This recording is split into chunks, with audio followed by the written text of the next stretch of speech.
এদিন মই তাইক সুধিলোঁ যে মই ইমান ভাল পোৱাৰ পাছতো তুমি মোক কিয় ভাল পাব নোৱাৰিলা।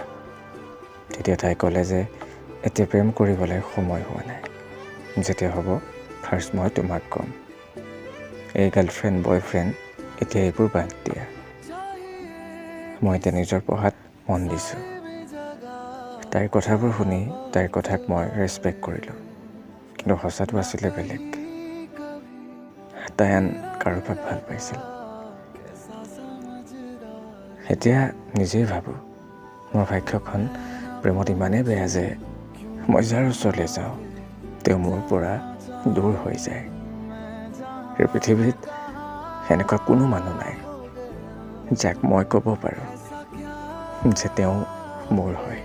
ओ मेहरबान क्या मिला यूं जुदा होके बता।